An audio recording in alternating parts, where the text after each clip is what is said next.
Namaste. We in India have a rich heritage of a whole lot of light on the wise way of living. Everybody acknowledges that we have a glorious heritage, but alas, very few people know the details of what we have inherited. In that direction, we are now making an attempt to pick and display and let everyone know what those beautiful teachings, beautiful advice, beautiful insights are available in the vast literature that we have inherited. Literature, whether it is spiritual or from so many other fields of knowledge, can have a tremendous impact on our mind. We can learn so much and our life can move in the healthy direction. Sometimes something that we study can very much change us. I am very fond of quoting Mahatma Gandhi, who called a certain book that he read when he was in South Africa so powerful. There is a chapter in his autobiography, The Magic Spell of a Book. The book, Unto the Last, by John Ruskin, had such a tremendous impact on Mohandas Karamchand Gandhi that probably that was one of the major influences that made Gandhi's life flow in a totally new direction. So we are here to present before you a number of wonderful and valuable pieces of wisdom from numerous works of ancient Indian literature. Let me begin with the most popular spiritual text of India, Bhagavad Gita. Let me tell you first, there was somebody who was a bit depressed, who was losing his confidence, who was feeling low, and he then went to a very wise person and said, "Please tell me, you are very busy, but tell me if there is somebody who can guide me, who can hold my hand, and who can show me the right direction to move on." The wise person, who indeed was busy and was traveling most of the time, said to this young person, "Surely, in fact, you are so lucky. You have today somebody with me who will be able to guide you, who will be able to help you get over so many of your problems. And that person is right inside that other room. Do one thing right now without waiting anymore. Just walk into that room and you will meet the person who can be your best guide." The young man was thrilled. Really? What a coincidence! On the day I come to this wise, famous, popular, motivational speaker who is also known for great depth in his teachings, he has brought somebody with him apparently who can be my personal counselor. Wow! So the young man walks into that other room, and as he goes in, he sees there is a mirror and he sees himself. There is nobody else in that room. It is his own image. He gets the message. He is intelligent after all. A lot of us are intelligent. Just we need some right guidance. Then sky is the limit for our achievements.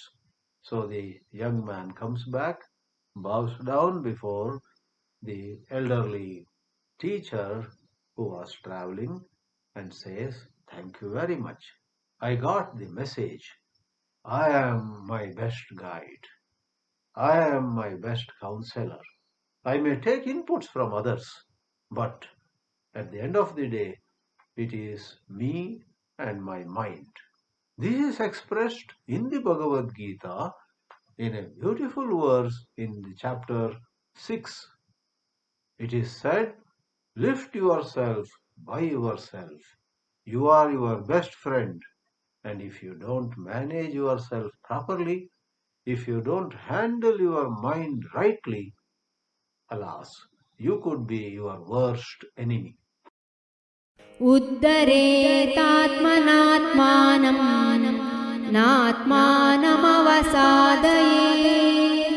आत्मैव ह्यात्मनो बन्धुः आत्मैव रिपुरात्मनः. Please do not imagine that all guidance to us comes from all spiritual works, Vedas and Upanishads and Gita and Puranas and so on. Some of you may be a bit scared, or if not scared, some of you may think that those spiritual works are a bit too high. Our heritage is much more than spiritual works. There are the simple Panchatantra stories, Hitopadesha, and many other of that genre, where you find such practical tips. Now, I can pick from the very story I shared with you of the young man, when that young man sits down and says, "What is it that I must, above all, take care to do in life?" One of the things is be active. Don't sit back. Don't just plan and go on postponing action. In one of the Subhashitas, it is said, it is only by getting up and getting active that you will achieve things. Even the lion, who is regarded as the king of the forest, doesn't have food coming and falling into his mouth.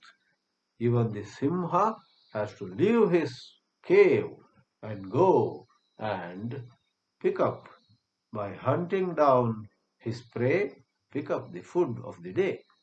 So it is said, "Udyamena hi siddhyanti karyani na manorathaihi nahi simhasya nahi suptasya simhasya pravishanti mukhe mriga."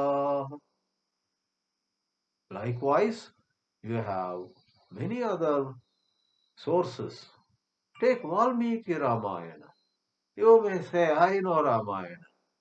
It's not the story. The story is the medium. The story is the platform. In the 100th Sarga of Ayodhya Kanda, we have a magnificent piece which can be a beautiful basis for a whole lot of writings on value-based management. At a certain place, Rama, who is already in the forest, advises Bharata, who has gone to the forest to request Rama to come back, and Rama politely refuses to come back, advises Bharata to rule Ayodhya for 14 years, and in that context, Sri Ram has a number of pieces of advice that he wishes to give to Bharata. And one of them, can you manage or can you believe, is on time management. Time management in Valmiki Ramayana, and what we today call adhering to priorities, doing first thing first, etc., was expressed by Sri Rama in the verse where he says, "O dear Bharata, I hope you identify what is truly important and do that first. And I hope you don't delay implementation of what you decide to do.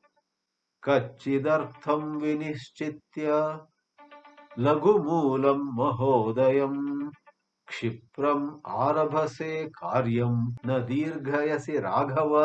O Raghava, Rama, Lakshmana, Bharata, Shatrughna, their father, Dasharatha, all of them are Raghavas. They have come from the clan, Vamsha of Raghu, as we know. So, Kachid Artham Vinischitya, having identified a certain task, Laghumolam Mahodayam. This is the crisp description of high priority pieces of work. Laghu Mula, when you put in even a little time and energy or other resources, Maha Udayam, what gives maximum results, is a typical characteristic of something truly important. In contrast, what is not important is such where spending hours and hours and lakhs of rupees finally gives us very little return. Those activities where the ROI, return on investment, is high is indeed high priority. The return doesn't have to be money only. Life is much more than money. So, Lagumulam Mahodayam Vinischitya Kshipram Arabase. Hope you start it quickly. Na Dirghayasi. Hope you don't delay things. How beautiful. In this way, we have a lot that can come our way, and especially for our younger generation, these sources, Gita, Subhashitas, Valmiki Ramayana, then you have Vidura Niti, then you have Chanakya Niti, and countless works which have been with us for thousands of years. And an attempt is now being made to present the gist, the very essence, especially for the benefit of young people. And we ardently hope that young girls and boys will take full advantage of this enterprise of ours. I wish this enterprise by this bunch of people who are inspired to work on this and present it to the younger generation. I wish them all success. Om Namaste.